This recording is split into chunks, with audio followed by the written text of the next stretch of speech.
হঠাৎ করে phone gallery check করতে গিয়ে দেখি আমার এই ভিডিও ক্লিপগুলো রয়ে গেছে। আমার হাজব্যান্ড যখন ছুটিতে এসেছিল, প্রায় 3-2 মাস আগের কথা বলছি, তখন সে ভীষণ শখ করে আমাকে ভিডিওগুলো করে দিয়েছিল যে ভিডিওগুলো ছাড়বে তুমি। যাই হোক, আমি ছাড়িনি, কিছুটা ব্যস্ততার কারণে, কিছুটা পুচকুকে নিয়ে ব্যস্ত থাকে বা কিছুটা অলসতার কারণেও বলা যেতে পারে। যাই হোক, তবে চলো রেসিপিটা তোমাদের সাথে শেয়ার করি, অবশ্যই ভালো লাগবে।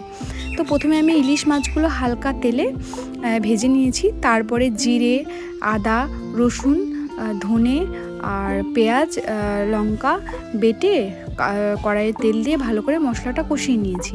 তারপরে কষে যাবার পরে হলুদ লবণ দিয়ে নেড়ে চেড়ে তারপরে সর্ষে পোস্ত বেটে একসাথে ওই কড়াইয়ে দিয়ে দিয়েছি। তারপরে দেওয়ার পরে ভালো করে সেটাকে ফুটিয়ে নিয়েছি। জল দিয়ে ফুটিয়ে নেওয়ার পরে একটু সামান্য পরিমাণ চিনি দিয়েছি।